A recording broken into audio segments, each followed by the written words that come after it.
Tremendous pleasure to have Rachel Reeves here tonight in this to talk about her new book.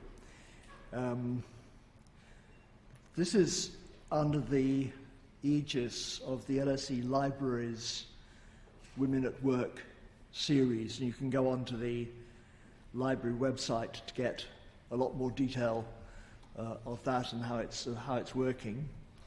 I'm told to say that the Twitter is #WomenWork, LSE Women Work, and I want to very much thank Gillian Murphy, who's organised this so well. I suppose I feel slightly out of place being a man here. However, the discussant said to me, think of it like this: how privileged you are to have been asked to chair this meeting. So that's my excuse. Let me introduce Rachel. So she's for 10 years or so she did PP de rigueur at Oxford, did very well at economics, then did the MSc in economics at the LSE, then worked in the Bank of England, worked in the British Embassy in Washington, and then did a spell in the private sector at HBOS, so she's gone right across the board. She's had a marvellous career in the Labour Party. She was shadow minister in pensions and then chief secretary of the Treasury when Ed Miliband was leader. I think she's probably not on the front bench at the moment, and that may have been a good or bad decision. One never knows with these things. But more important than that, she has a really key position as the chair of the what's now the Business, Energy and Industrial Strategy Committee, which is one of the key standing committees of the House of in the House of Commons, and where almost certainly she has more influence than she would in doing other things. She wrote a terrific book on Alice Bacon, who was a key member of the Labour Party in the 50s, 60s and 70s. Terrific read. She's a great writer, and having read chunks when I could get hold of the book on this latest book she's written on women at work Women of Westminster. It's just it's a great read, and she pulls you into the extraordinary biographies of these women MPs in a way which is both exciting to read and extremely inspiring to read. So, Rachel, over to you. Thank you.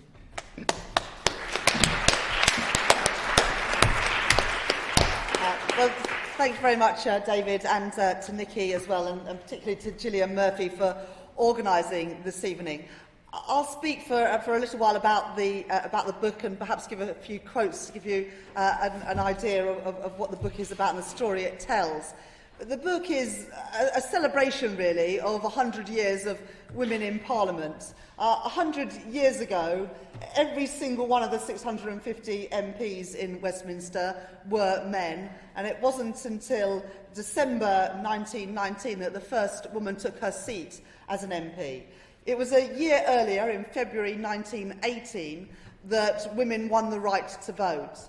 And ahead of the general election later that year, about 6 weeks before the election, a very short bill was passed, and that was to give women the right to stand to be members of Parliament.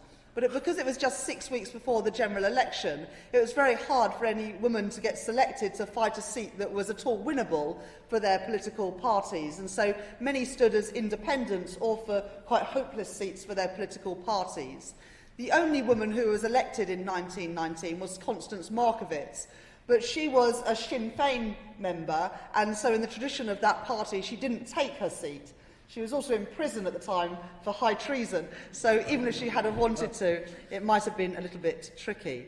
So it was a year later, in 1919, that Nancy Astor was elected. She was elected for the constituency of Plymouth Sutton because her husband, Wardolph Astor, his father died, and his father was in the House of Lords. And as the oldest son, Wardolph Astor inherited his seat in the House of Lords.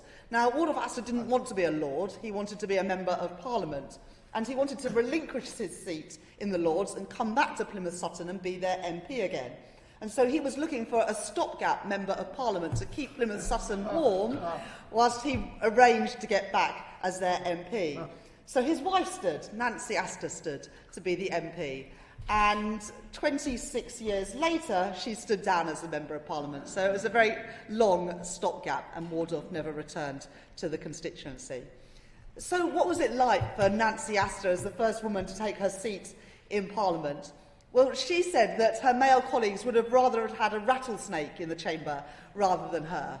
And I think she was almost certainly right, because she started to break up an all-male cosy club that had existed in Westminster for so many hundreds of years.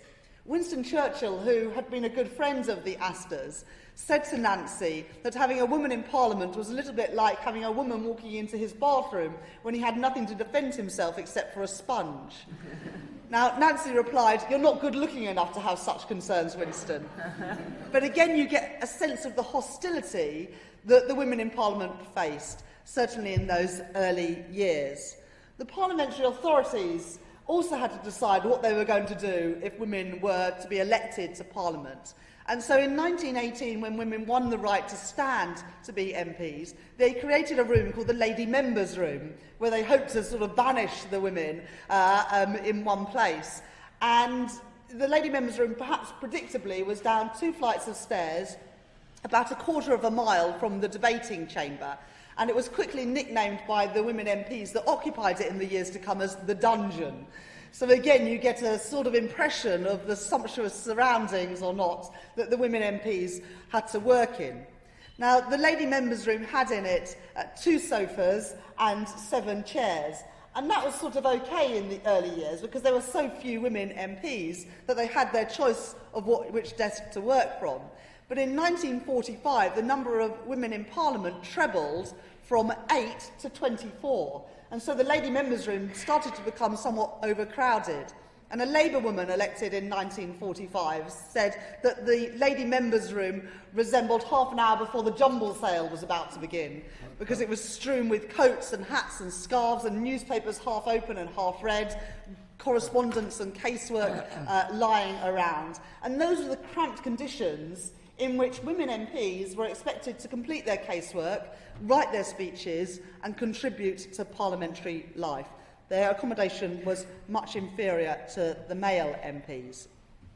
There was also the question that the early women in Parliament had to address of how to dress to be a Member of Parliament. And it might seem quite facile, but actually it was a really important issue, because in 1919, when Nancy Astor took her seat, men in Parliament wore full morning suits. So what was Nancy Astor going to wear as an MP? She decided that she was going to dress for the House of Commons as if dressing for church in her Sunday best. So she wore a black skirt and jacket, a white blouse, a tricorn hat and a gardenia in her buttonhole. And she encouraged the other women MPs to dress similarly in a sort of House of Commons uniform for women. There was also the question, though, of whether or not they should wear hats, and I'll just read a short passage from the book. There was also the persistent hat question. The usual convention in public meetings was that women showed their respect by their heads being covered. Before Astor took her seat, the Times speculated that no doubt she will wear her hat in the House, as she would do in a church or chapel. But, it asked, if she wears a hat, should she remove it when she rises to speak, as male MPs are bound to do? It was a dilemma permeated with a sense of annoyance that the rules of the chamber were being challenged by the inappropriateness of the presence of women. A Daily Express headline screamed, "Hat problem still unsolved." It remained unsolved well into the 1920s. In 1929, the Labour MP Susan Lawrence's usual sobriety saw a brief interlude when, wishing to speak but having no hat with her, she placed an order paper over her head. The Speaker ruled that in future, women could remain uncovered when speaking in the chamber. The hat problem, at least, was solved. That was a whole 10 years after the first woman took her seat in Parliament. It took all that time to resolve, which perhaps we might see today as quite a small issue, but it was a big issue of how women were seen and how they were treated in Parliament compared with the men. There were many other issues about the physical space in Parliament that women had to address and overcome in those first years in Parliament. There's a room in Parliament called the smoking room, and it still exists today, although you're not allowed to smoke in it.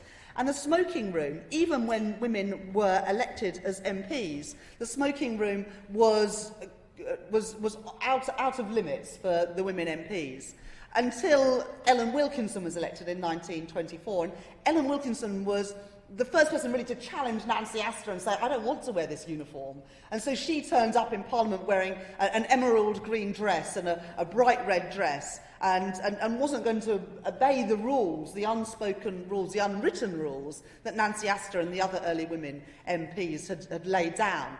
And it was the same was true of the smoking room. And so Ellen Wilkinson decided, well, I'm an MP, I'm going to go in there as well. And so she walked up to the door, and she was stopped at the door by a policeman who said, I'm sorry, but ladies aren't usually allowed in here. And she barged past him and said, I am not a lady, I am a member of Parliament. And so that room then was open for women as well. When I was writing this book, some of the debate around Me Too and sexual harassment was very much in the news. And I spoke to a lot of women MPs, both past and present, when researching this book, and it was an issue that came up time and time again. And one of the stories that I talk about in the book is one that Shirley Williams told me. And I'm going to read a little passage from the book about Shirley Williams and then about Shirley Somerskill. When walking through the division lobby to vote, Shirley Williams would often find herself pinched on the bottom by male MPs.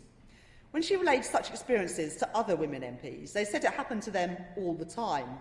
So, like a coven of witches, they plotted a plan of revenge. When walking through the division lobbies, they would be sure to wear stiletto heels, so they could dig them into the foot of any male MP who made untoward advances. When one of the culprits hobbled into the tea room later that day, several stiletto-clad women gathered around him, fussing and feigning concern. It's only gout, he told them. Shirley Somerskill recounted to me a story of walking along an empty corridor when she bumped into a fellow MP, who spoke to her and then stroked her hair. When she asked him not to do so, he said it was only a gesture of friendship. Do you stroke Harold Wilson's hair? She replied. When I asked whether she had ever told anyone, she said she could hardly have reported it to the whip's office, as the culprit was the chief whip. I can happily report that Rosie Winterton and Nick Brown have never tried that with me.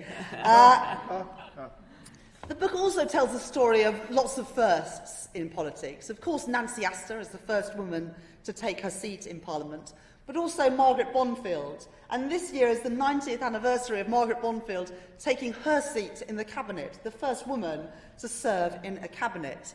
And Margaret Bonfield came from a background where it seemed very unlikely that she would become an MP and then a Cabinet Minister. She was born, of course, before women had the right to vote, and she left school in Somerset, aged 14. She moved to London and then to Hove, where she worked in shops. She was a shop worker. And one evening, she bought a supper of chips, and it was wrapped in a newspaper. And in that newspaper, there was an advert for the Shop Workers' Union. Margaret Bonfield joined that trade union. She later became its Assistant General Secretary, was the first woman to speak at Trades Union Congress, and then became the first Labour woman MP, and then the first woman to serve in the Cabinet. The book also talks about Florence Horsburgh, who was the first Conservative woman to serve in a Cabinet in the early 1950s under Winston Churchill. Florence Horsburgh was also the first woman to respond to the King's speech in Parliament, and that issue of dress also was an issue then. And she had to consult the Whip's office about what to wear to respond to the King's speech. And the person to second the King's speech was going to wear full military dress. And so they decided that Florence Horsburgh would wear a velvet dress in a raisin colour to complement the military outfit of Harold Nicholson MP. And Florence Horsburgh went on to serve as Education Secretary under Winston Churchill. But at first Winston Churchill decided to exclude the Education Secretary from the Cabinet, saying that he wanted his Cabinet to be smaller, although you can't help thinking it was just because he didn't want a woman in it. When he did eventually bring her into the Cabinet, he used to say at meetings things like, "Imagine heavens, the Education Secretary has got an interest in foreign policy. Who would have thought so?" And would constantly undermine her in the Cabinet meetings. So it tells a story of her. Also tells the story of Betty Boothroyd, who became the first female speaker and to date the only woman speaker in the House of Commons. In her own autobiography, Betty Boothroyd said that she should have been in the Guinness Book of Records for failures because she had stood for Parliament and stood for selection to be an MP so many times before she was eventually selected in the West Midlands. It also, of course, tells the story of Margaret Thatcher, and for me that was probably the hardest bit of the book to write. When I was 3 months old, Margaret Thatcher became Prime Minister, and one of the reasons I joined the Labour Party was because I disagreed so fundamentally with the direction that she was taking our country in.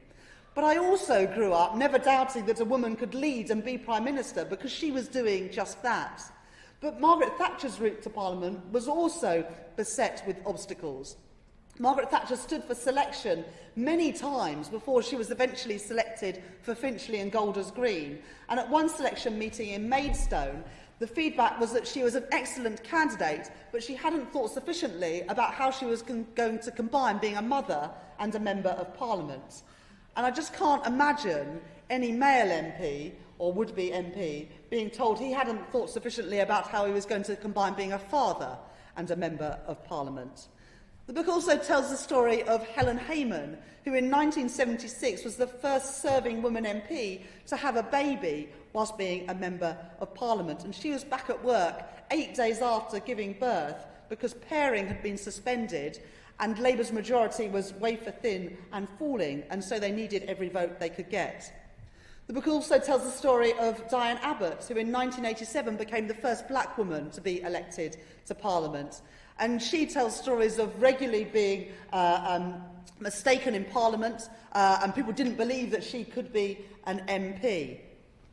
But the book also tells the story of the legislative changes that having women in Parliament has led to. And that really started with Margaret Wintringham, who was the second woman to take her seat in Parliament. She was the Liberal MP for Louth in Lincolnshire, and she teamed up with Nancy Astor to bring forward a bill for the equal guardianship of children. Up until 1925, children were the property of their father, and in cases of separation or divorce, mothers had no rights at all over their children. And that changed with Margaret Winteringham's bill, which for the first time introduced the equal guardianship of children, which began to end the heartache of women losing access to their children in the cases of separation and divorce. The book also tells of equal pay, which we will always associate with Barbara Castle and the Dagenham workers. But actually, equal pay and the campaign for it started in the 1940s in Parliament. So let me say a little bit about that from the book. Women MPs taking a stance on equal pay was not new in the 1960s and 70s. In 1944, the Conservative MP Thelma Caslett-Keir had tabled a successful equal pay amendment against her own government, only for it to be quashed by Churchill in a confidence vote. While previous governments had paid lip service to the principle of equal pay for women, action had been confined to the civil service, and even then, just in selected areas. In principle, equal pay had been a TUC, Trades Union Congress objective, ever since the match girls strike in 1888, but it was far from being a priority. As the Labour MP Lena Jager pointed out in 1970, the average wage for a full-time woman industrial worker was half that of a man. Yet even then, equal pay faced opposition, from both Labour and Conservatives. Essentially, both parties believed that equal pay was desirable, but that it could wait until the economic situation was suitable. Jager disagreed, stating that the more equal pay costs, the more has been women's compulsory subsidy to the wages bill of this country over the years. The internal equal pay debate within Labour was encapsulated by a debate between Barbara Castle and Jenny Lee. Jenny Lee thought that until men's wages had reached sufficient levels, the notion of equal pay for equal work was futile. "Barbara, we cannot ask for equal pay when the miners' wages are so low," she pleaded. "In that case, we will wait forever," Castle responded. But I think that passage shows that it wasn't simply a left versus right issue. In the 1940s, Thelma Castlett-Keir and Irene Ward, two Conservative MPs, worked with Edith Summerskill from the Labour Party to campaign and set up something called the Equal Pay Campaign Committee to lobby politicians from both sides of the political debate. Thelma Castlett-Keir was introduced an amendment, as I said, to a bill in 1944, and it was the only time in that national wartime government that Churchill's government was defeated on a vote. But he brought it back to the House of Commons 2 weeks later, and he won on a confidence vote. But it was the first time that that question had been put and won in Parliament, and it led to the changes that over the years saw the introduction of the Equal Pay Bill. It's also interesting that Thelma Castlett-Keir, when she was appointed later on to be a minister under Winston Churchill, that Churchill said to her, "Now, no more of this equal pay nonsense, Thelma." There are other issues as well that were put on the political agenda by women in Parliament, and that's a big theme of my research and this book, that having women in Parliament created a sisterhood of cheerleaders for issues that had previously been neglected. And one of those issues was pay for women, but also support for women in the home. The independent MP, Eleanor Rathbone, was a big proponent of the idea of family allowances. I'll just say something about that. As an MP, Eleanor Rathbone utilised her political power to campaign for family allowances, which were to be weekly payments made directly to mothers to help them provide food and clothing for their children. It was a recognition that they bore the burden of most childcare, and that work ought to be rewarded with an income. For Rathbone, this signified the idea of treating each family as though every man, woman and child in it had a separate stomach to be filled, back to be clothed, individuality to be developed and respected. Paying family allowances directly to the mother amounted to a kind of remuneration for the work they did in the home, which most men did not contribute to: the cooking, the cleaning, the laundry, the childcare. Since men's incomes were dependent on their wife's domestic support, Eleanor Rathbone argued that women were disinherited from the family income because domestic labour was not recognised as valuable. But despite Rathbone's best efforts, the government bill in February 1945 made the family allowance payable to the father, although either could technically cash the allowance. The Conservative Chancellor, Rab Butler, defended this decision, explicitly stating that it is not the business of government to resolve differences within the family and say who will cash it. But the general sentiment in the House of Commons was to the contrary. The most popular argument was one of practicality. Since the woman would be the one spending the money, it made sense for her to draw it. In the final debate, Eleanor Rathbone, Edith Summerskill, Mavis Tate and Nancy Astor all spoke in favour of payment to the mother, with Rathbone even threatening to vote against the bill without the amendment. She said, "If this bill goes through in its present form, I cannot vote for the third reading, although I have worked for this thing for over 25 years. It would be one of the most bitterest disappointments of my political life if this bill did not go through." Family allowances were introduced in 1946, 8 months after Eleanor Rathbone had died. But again, it's an example of how having women in Parliament got an issue on the political agenda, the issue in this case of family allowances, but also the important point of where the money was paid to. And this is an issue that crops up time and time again, first in the 1940s with Eleanor Rathbone, but then in the 1960s and 1970s when Barbara Castle introduced child benefit. And again, the debate went, it should be paid to the main earner and not the main carer, because that would be the simplest thing to do. But Barbara Castle said, no, if this benefit is to be paid, it should be paid to the mother, because they are the ones who will be spending the money, and that is the way we can ensure that the money gets to the children. But it didn't end there. In the late 1990s, when the new Labour government looked to introduce tax credits, again the Treasury suggested and proposed that the benefit of tax credits would be paid to the main earner and not the main carer. And it took Harriet Harman, Lorna Fitzsimons and Yvette Cooper to lobby the Chancellor, Gordon Brown, to ensure that when they were introduced, the tax credits were paid to the main carer and not the main earner. I just don't think that those debates would have been had, and I don't think they would have been won, without the women in Parliament arguing for them. Other issues include childcare, which when Harriet Harman first debated and mentioned it in Parliament in the early 1980s, she was laughed at by both Conservative and Labour MPs who said, "This is not a political issue, why are you raising it in Parliament?" And of course today the political parties compete to have the best offer on childcare to appeal to working families. And also the issue of human trafficking, which Theresa May very much embraced when she was Home Secretary, have had far more female champions than male champions. And so I think women in Parliament have put onto the political agenda issues that would otherwise have been neglected. But I think there's also a case to be made that having women in Parliament and in politics has also changed the culture of the political debate and the environment in Westminster, particularly in terms of working together. And one of the questions I asked myself when I wrote this book was why that would be so. And I think it is obvious in the early years, because all of the women MPs, whichever party they were from, Labour, Liberal or Conservative, were ostracised by their own political parties. And they often found more support and friendship amongst women MPs from different parties than they did amongst their own colleagues on their own benches. And so whether it is Nancy Astor and Margaret Bonfield working together on equal guardianship of children, or Ellen Wilkinson, a socialist and feminist, working with the very serious-minded independent MP Eleanor Rathbone, along with the very posh and anti-suffrage Duchess of Atholl, working together both to oppose appeasement under Neville Chamberlain, but also to draw attention to the rise of fascism across Europe, and especially at that time in Spain. There are so many examples of women working together to achieve political change and to achieve lasting political change by working across party to do so.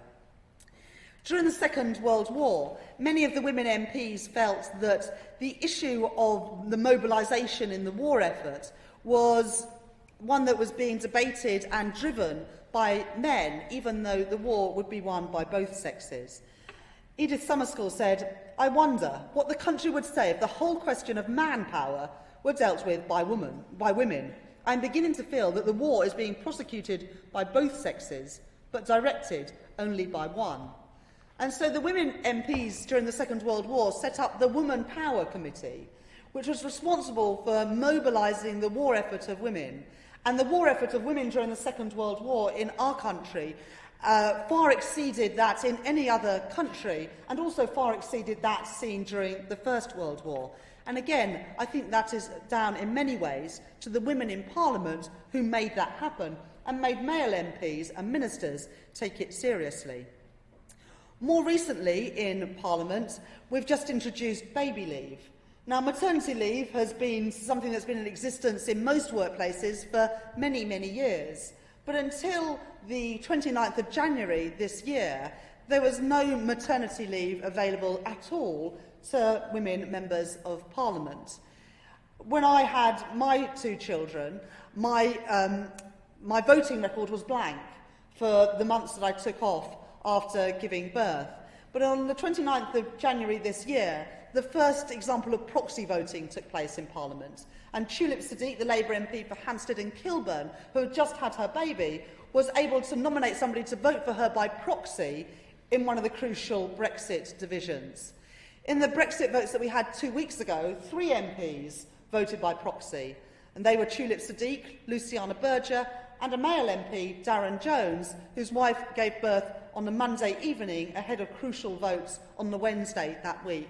That's a huge innovation and a step forward, which ensures that if your MP has to be on maternity leave, that you still have a voice in those debates and in those votes in the House of Commons, but also ensures that our voting records aren't blank for the months that we take off after the birth of our children, which I think is really important. When I had my first daughter in 2013, the campaigning group 38 Degrees sent an email to all of my constituents, and it said, "Where was Rachel Reeves?" Now, one of my constituents replied saying, well, she had a baby 2 weeks ago, so I expect she was at home. But the email was to encourage my constituents to write to me and ask me why I hadn't taken part in this vote.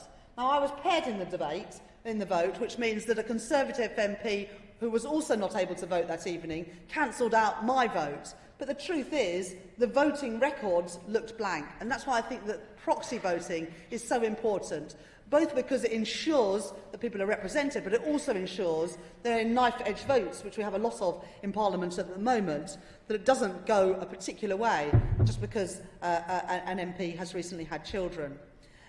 For me, perhaps the most poignant example of women working together across party is that of Jo Cox.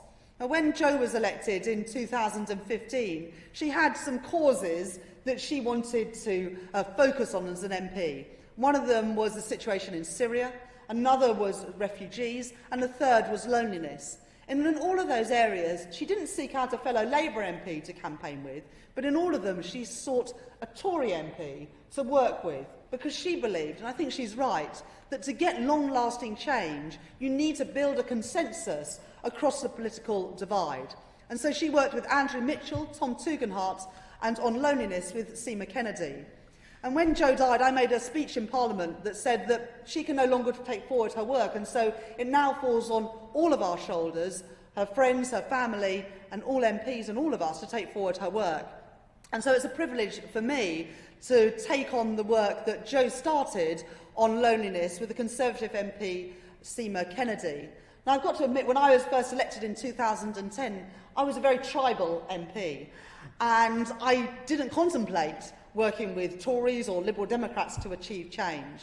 But it took what happened to Jo for me to realise that actually what she said in her maiden speech, that we have more in common than that which divides us, is so true. And actually, if you want to achieve change, it's what people go into politics to do, actually building alliances where you might not think there are, then you can achieve greater change than just talking to people who already agree with you. I wrote this book because I feel that each generation of women stand on the shoulders of those who have gone before us. And I very much feel that I'm standing on the shoulders of Nancy Astor, Ellen Wilkinson, Margaret Bonfield, and all the women who I write about in this book. And that the challenges that my generation of women face in Parliament, while different, are probably less than those that those early women faced in Parliament, and to them I am hugely grateful. I hope that this book inspires a future generation of young people to put themselves forward for politics and for public service. I hope it educates us about some of the achievements that we can make in politics and through Parliament. But most of all, I hope it rewrites some truly remarkable women back into our political history. Thank you.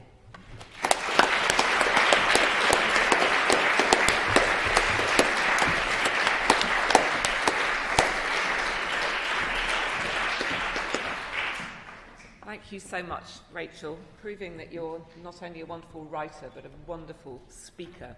I'm Nicola Lacey. I work here in the Law Department, and I'd just like to say, first of all, apart from thanking Rachel so much for coming, but how wonderful it is to see such a large and in every way diverse audience here. It's a real testament to you and to the organisation of the library. But it's also so important because, as Rachel's been explaining, one of the themes of her book is that really progress, while it's incredibly important to celebrate the vanguard, the sisterhood of cheerleaders, as you put it, it's lovely. Also, we all have to work together, and so it's also very nice to see so many men here, including you, David. So I think it's fantastic to be able to celebrate this book, and I think you're absolutely right that it's very important to celebrate this anniversary, even though we all know that the centenary that we're celebrating here was a very incomplete. It was just a start. It was incomplete. It wasn't all women, as you point out in the book.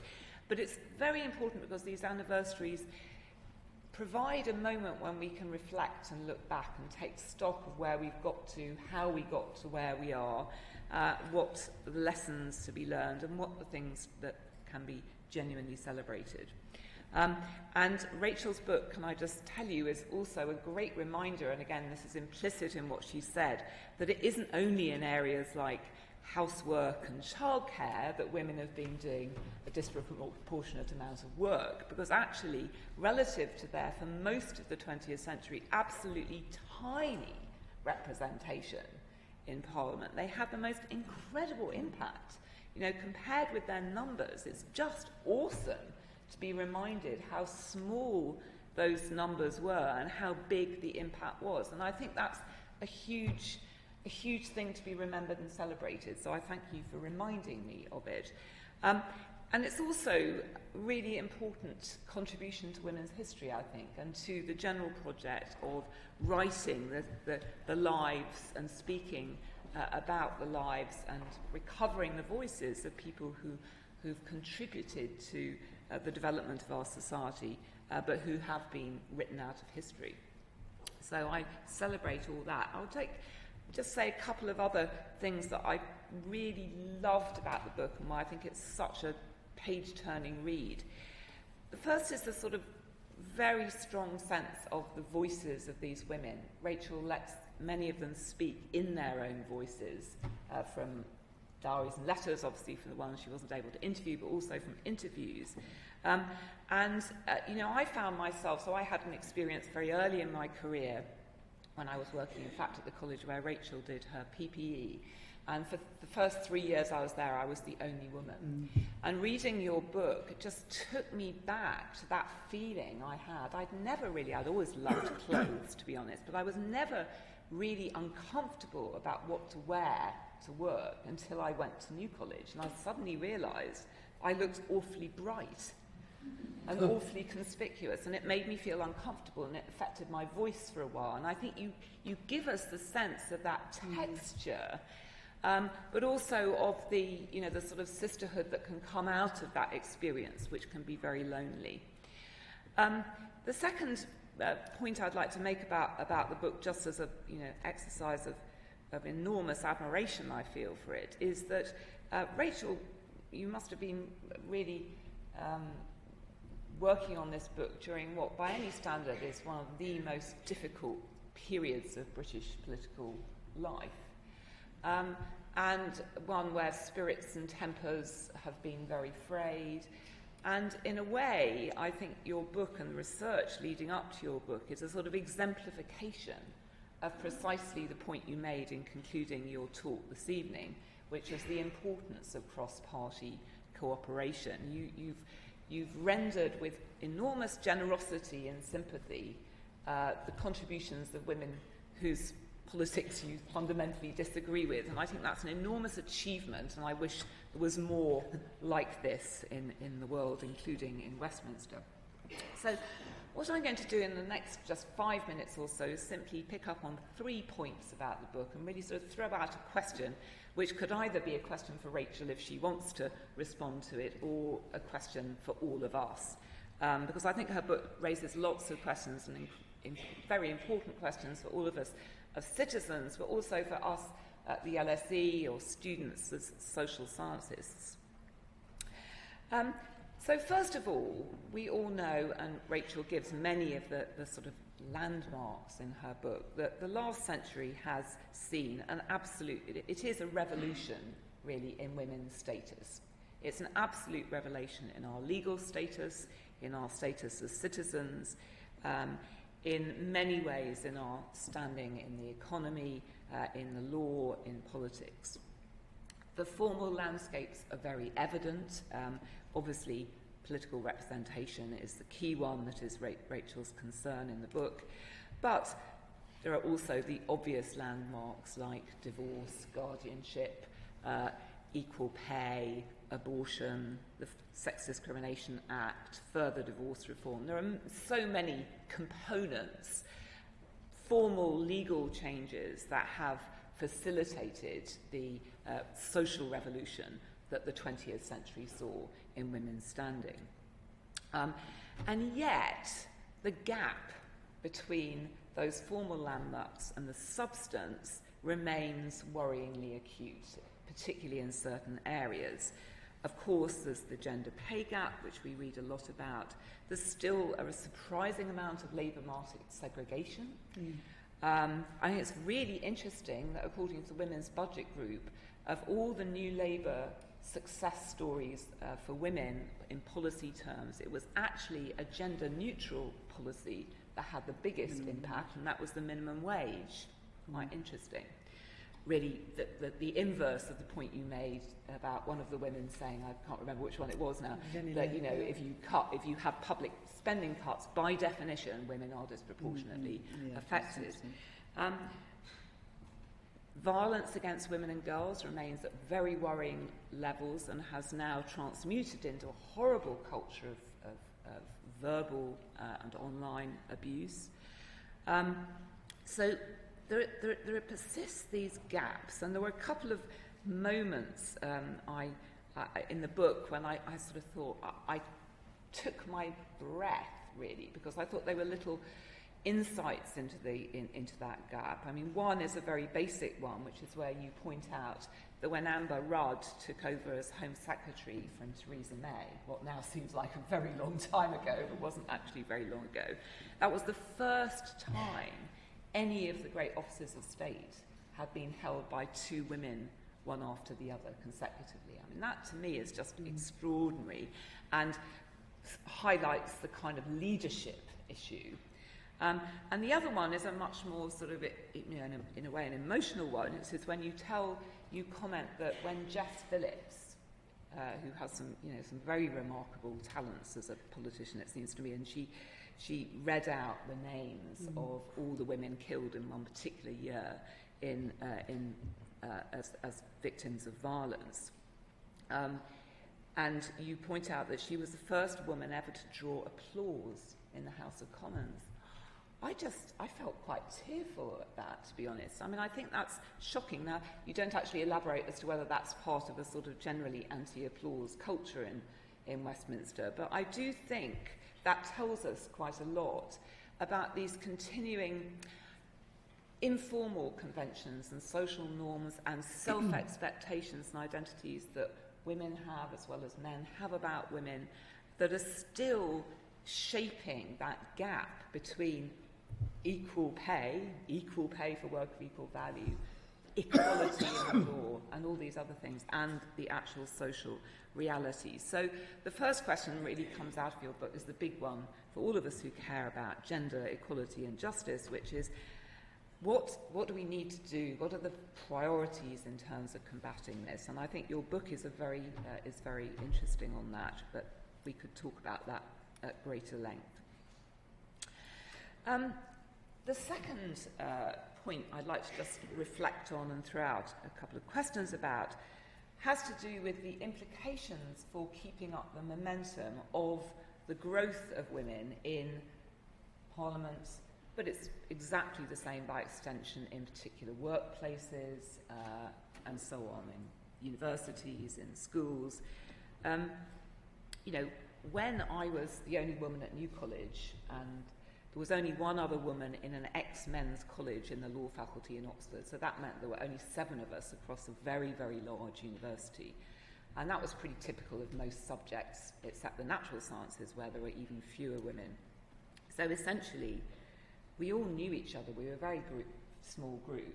And as you pointed out about the early years in Westminster, it was just sort of natural to, even if you didn't see eye to eye on anything, if we didn't work together, we really needed to get some issues on the agenda, like, sexual harassment, for example. And there was an energy to it, and frankly, there was also an enormous sociality and enjoyment to it. I was very lonely in a way, being the only woman, but I also had an enormous amount of fun being an activist in that very small way during that part of my life. And so the second question I'd really like to throw out for us all to think about is, I mean, I suppose I was going to put it really provocatively, is there anything lost when we move on from that? You know, do our successes threaten our energy levels? How do we keep up that sense of urgency? Now, I think that things like your book are one of the ways we do that, a reminder of how much there still is to do. But I think there is an issue about, also, I think, honestly, there are so many issues of social injustice and discrimination and marginalisation that we have to cope with. Keeping that sense of gender is still an issue. Women have not made it to equality, full end of, is actually becoming harder for us, and we have to think about how to tackle that. So that's another question for all of us. The third one, I slightly hesitated about whether I would mention this, but you've talked about it, and it has to do with the whole online abuse and bullying and harassment. We've seen an incredible degradation in our public culture, it seems to me, in the last decade. Obviously, the heat around Brexit hasn't helped it, but, we all lost an MP, you lost a dear friend. This is a very, very serious issue, and we also know that, unfortunately, women, and especially minority women, are disproportionately the targets of this kind of abuse. And you talk quite a lot about that in the book. Obviously, there are big questions about how best to combat it. Is it a question of regulation, or is it a question of cultural change? But I also think it's interesting and hard, but really important to try and reflect on what's causing it. Why is it that women are so disproportionately the targets of this anger? Is it to do with the structural change and the fact that it's, there's a sort of resentment at the relative changes in the gender distribution of power? That could be true, but then that doesn't seem to be, is that also true with the fact that Diane Abbott is so further disproportionately targeted? What's going on here? It's a very complicated and very important point. So those are my 3 points, but mainly I'd just like to say congratulations and thank you. Thank you.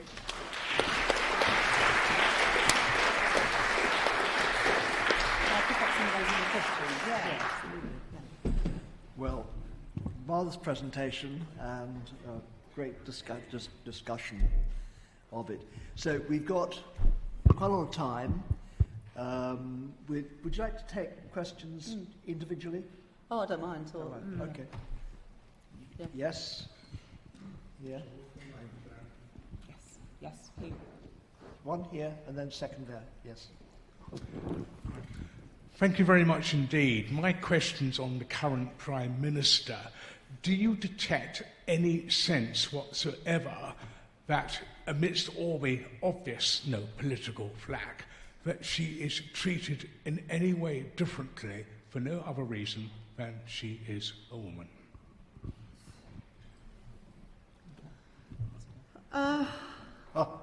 Well, I mean, I disagree very much with what the Prime Minister is doing on Brexit, and that's not because she's a woman. I do think that,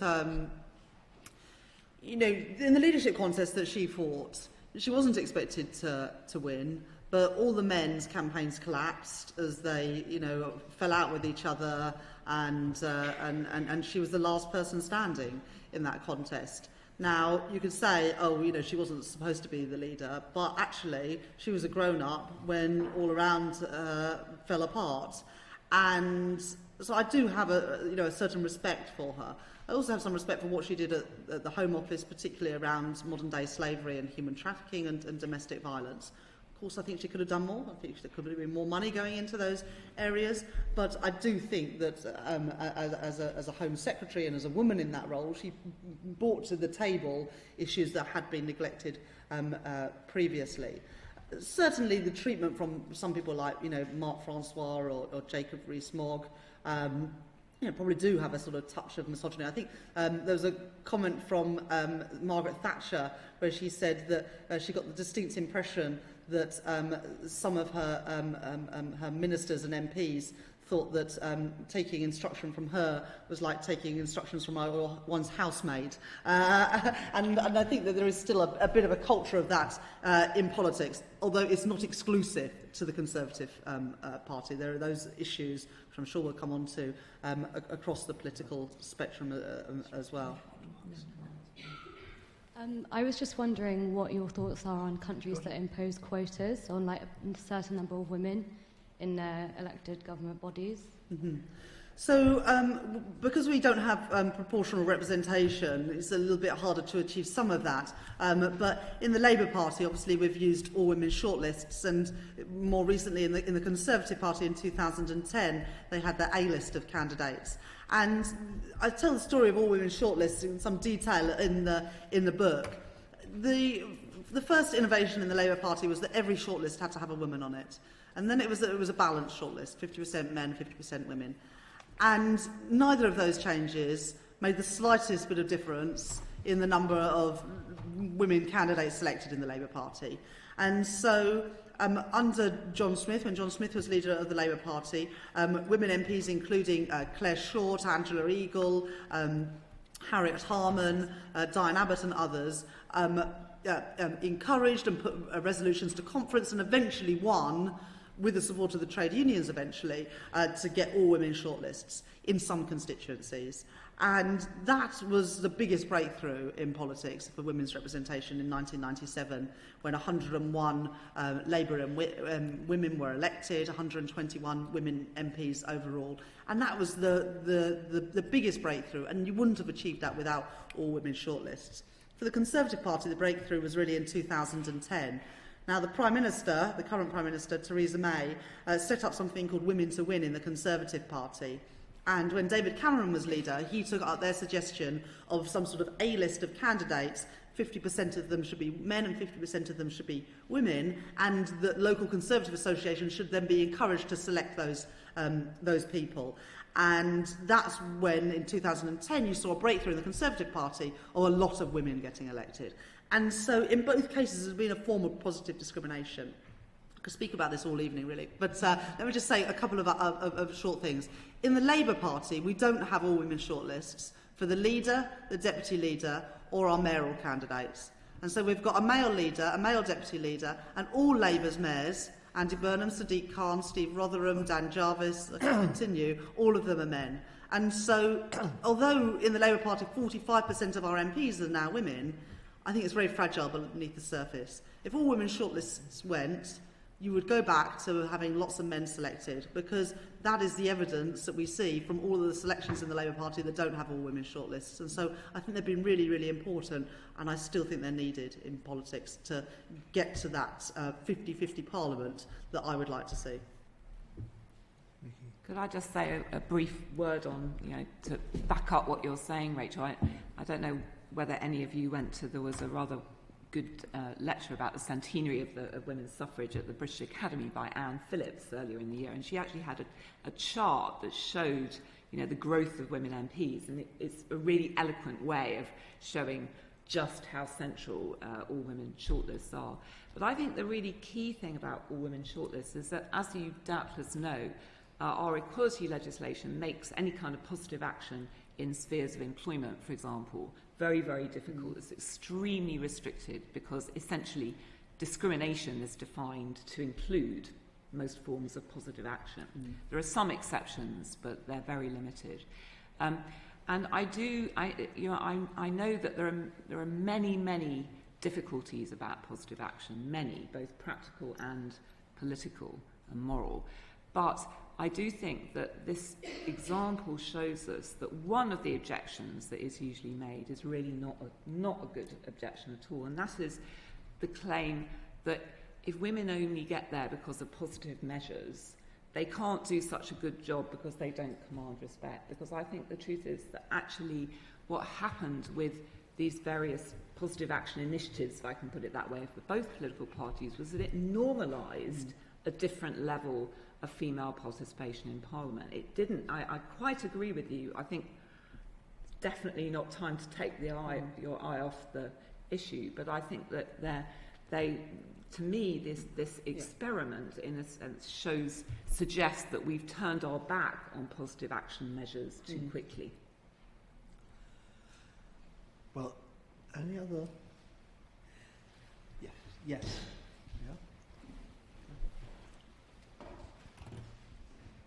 I was just going to ask about, do you think that there's a risk in kind of the perceptions of the Prime Minister's handling of the current situation, setting back women in politics in the sense of there being a kind of general distrust in the way that women are represented in politics, or do you think there are enough great women in Parliament who can take on that mantle?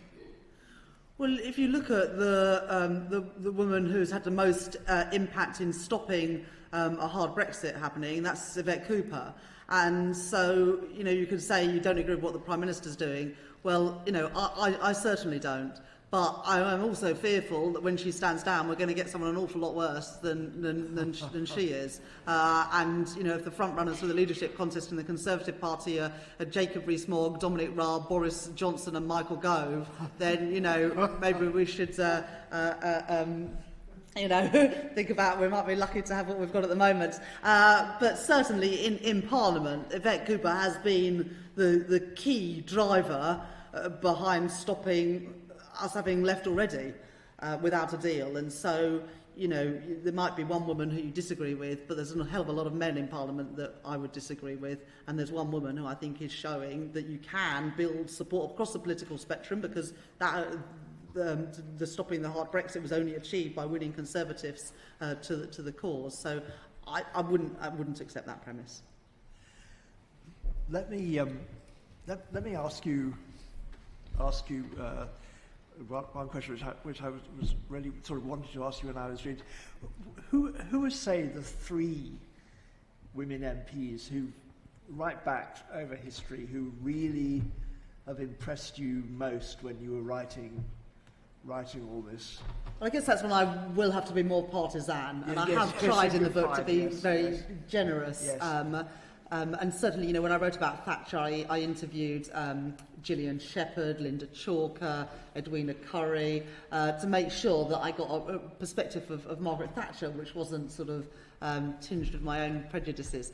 But in terms of my favourites, I've been Margaret Bonfield, who I mentioned right at the beginning, first woman to serve in the cabinet, and she was so understated. But she, by becoming the first woman to serve in the cabinet, then future prime ministers all felt that they had to have a woman in their top team.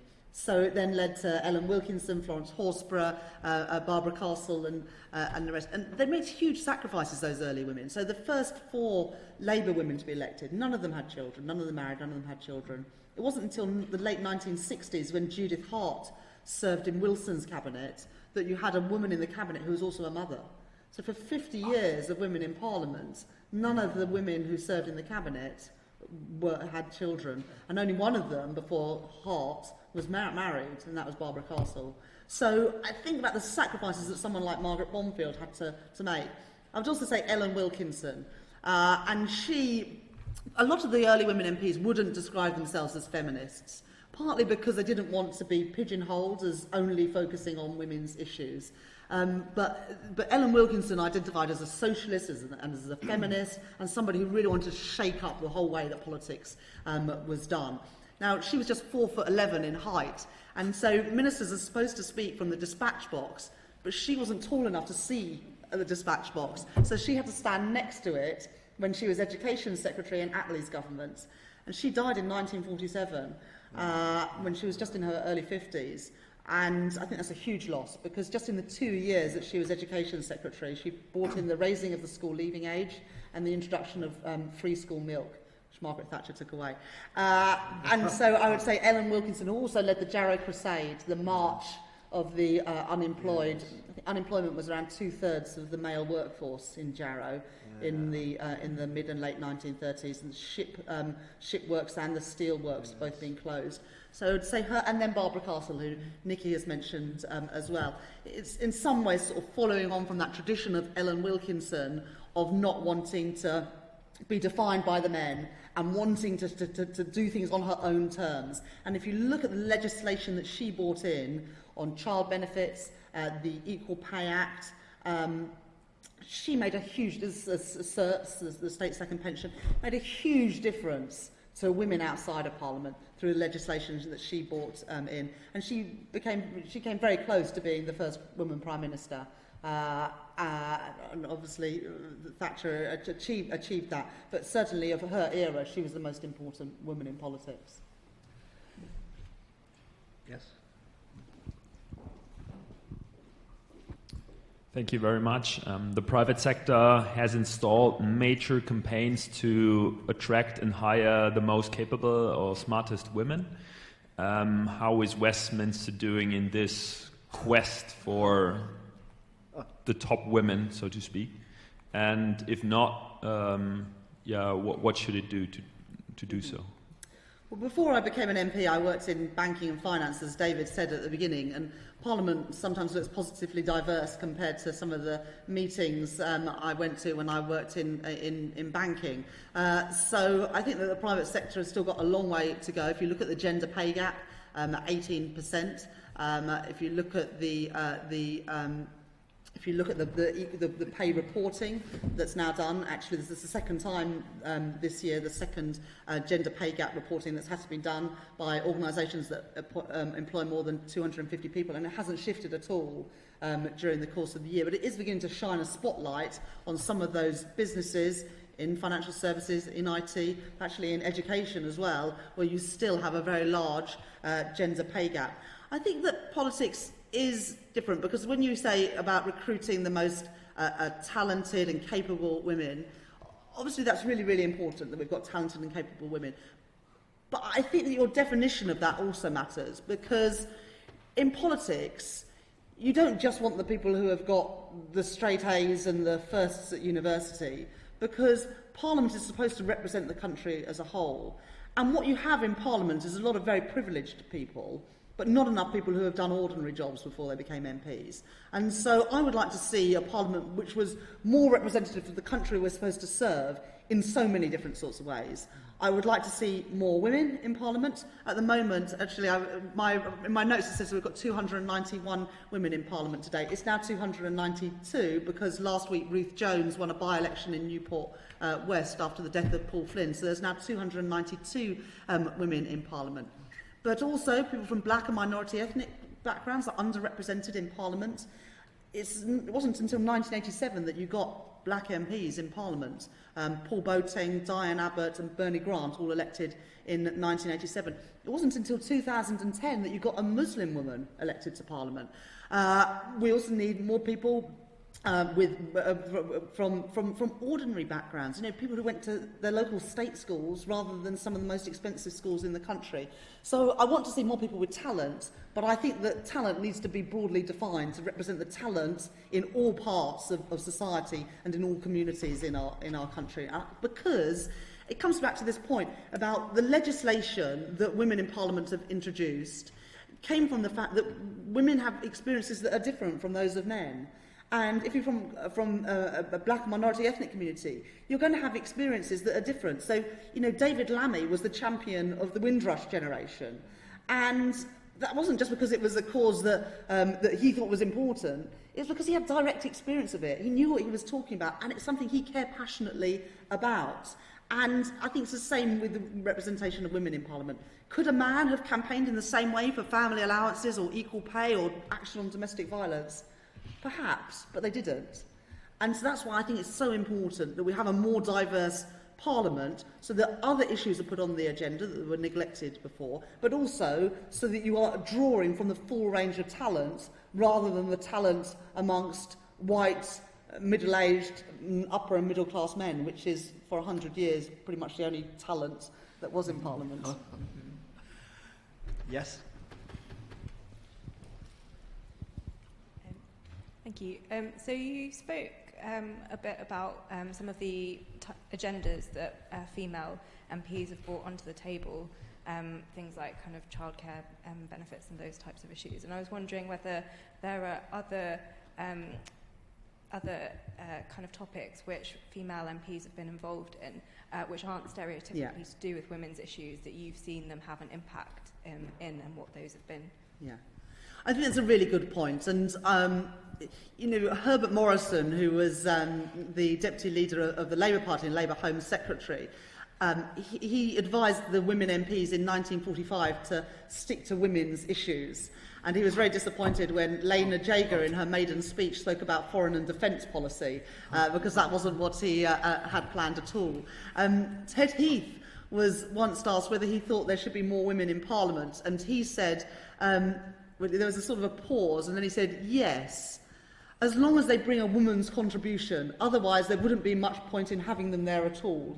And so there was this constant dilemma that women in Parliament have faced about whether they want to campaign on the neglected issues of childcare or family allowances, or whether they wanted to speak on defence and economic policies and those whole range of issues.